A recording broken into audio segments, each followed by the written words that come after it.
یہ واقعہ ہے جناب حضرت آدم علیہ السلام کا۔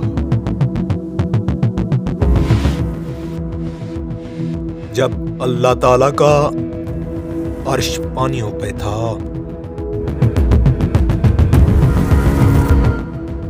تو اللہ تعالیٰ نے زمین اور آسمان کو خلق کرنے کا ارادہ کیا۔ قرآن مجید فرقان حمید میں ہے کہ تمہارا رب اللہ ہے جس نے زمین اور آسمان کو 6 دنوں میں پیدا کیا۔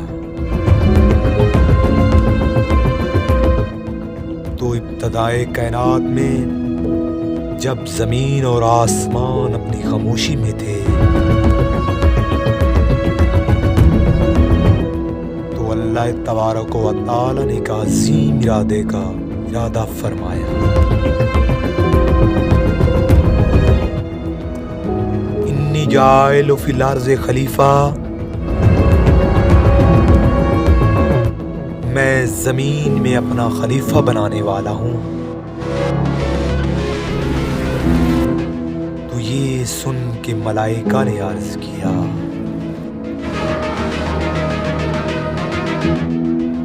کیا تو ایسے کو پیدا کرے گا جو زمین میں فساد کرے اور خون بہائے، جبکہ ہم تیری حمد کے ساتھ تسبیح کرتے ہیں اور تیری پاکی بیان کرتے ہیں۔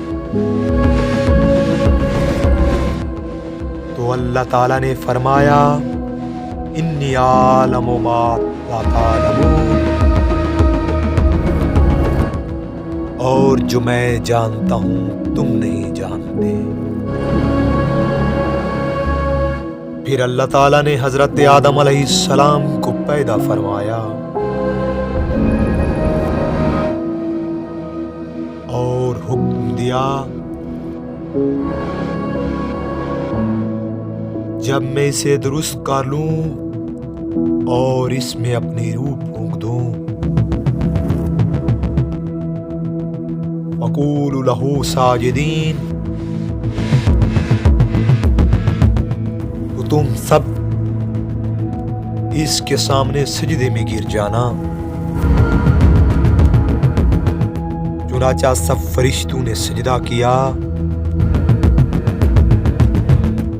الا ابلیس ابا واستکبر وکان من الکافرین،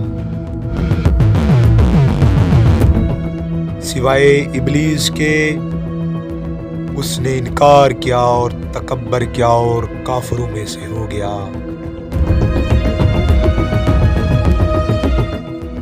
تو خداوند تعالیٰ نے فرمایا اے ابلیس،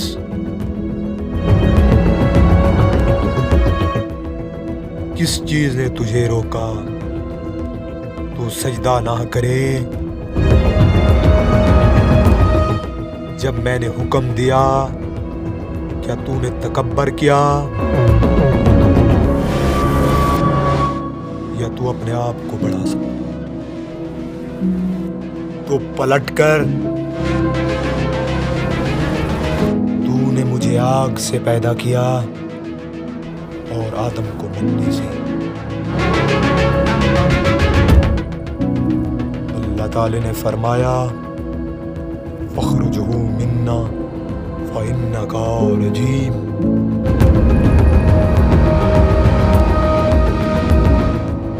بس یہاں سے نکل جا، بے شک تو مردود ہو گیا۔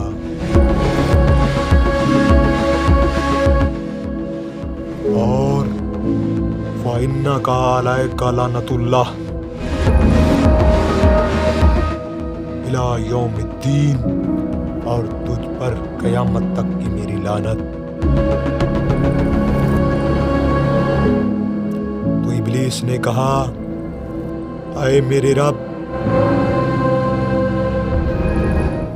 مجھے اس دن تک مہلت دے دے جب لوگ دوبارہ اٹھائے جائیں گے۔ اللہ تعالیٰ نے فرمایا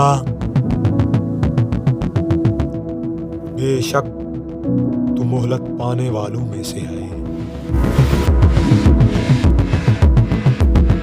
بے شک تو مہلت پانے والوں سے ہے، لیکن ایک مقرر وقت تک۔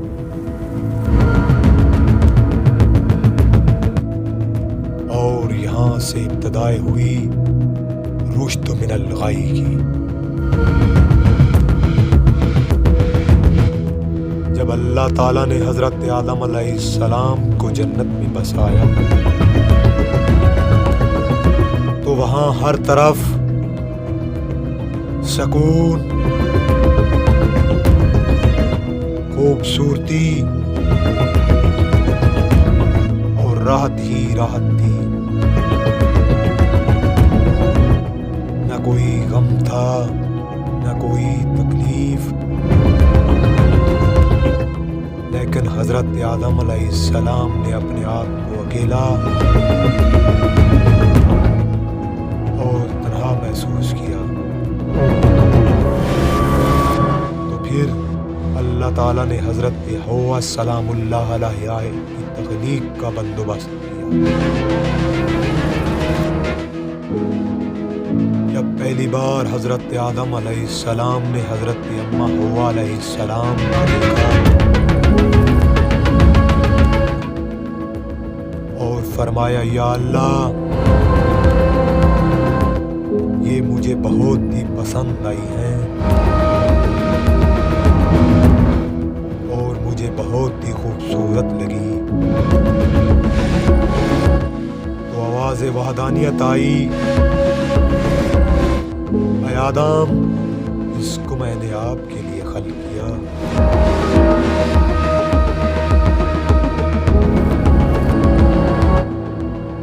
تاکہ تم تنہا نہ رہو۔ دونوں جنت میں خوشی اور سکون کے ساتھ رہتے تھے، لیکن اللہ تعالیٰ نے ایک درخت کے قریب جانے سے منع فرمایا۔ یہاں سے اصل میں ایک آزمائش تھی جس کی وجہ سے اللہ تعالیٰ نے حضرت آدم علیہ السلام کو آزمانا چاہا۔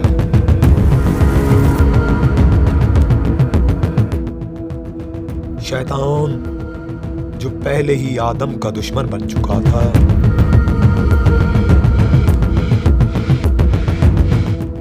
موقع کی تلاش میں تھا، اس نے دھوکہ دیا، وسوسہ ڈالا اور کہا اگر تم اس درخت کا پھل کھا لو تو ہمیشہ کی زندگی اور نہ ختم ہونے والی بادشاہی حاصل کر لو گے۔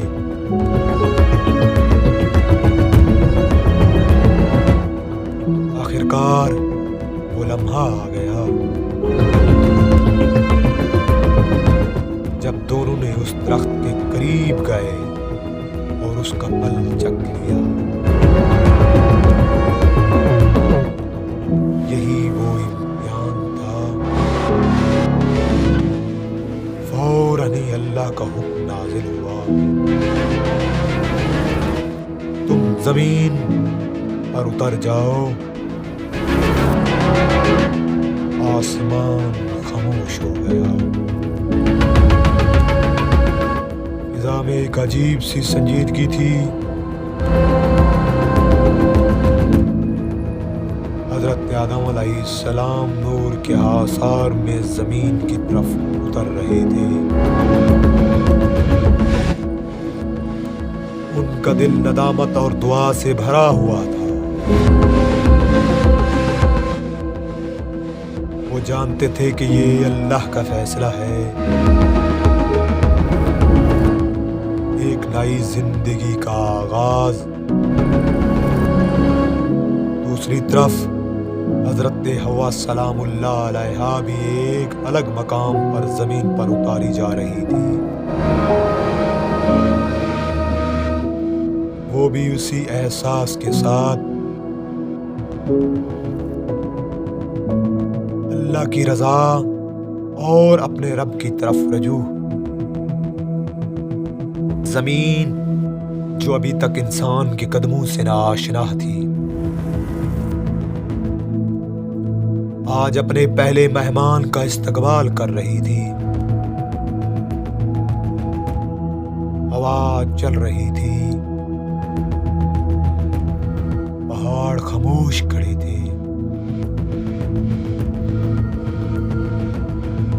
درخت جیسے جھک کر سلام کر رہے ہوں۔ لیکن ایک درد بھی تھا۔ حضرت آدم اور حضرت حوا ایک دوسرے سے جدا ہو چکے تھے۔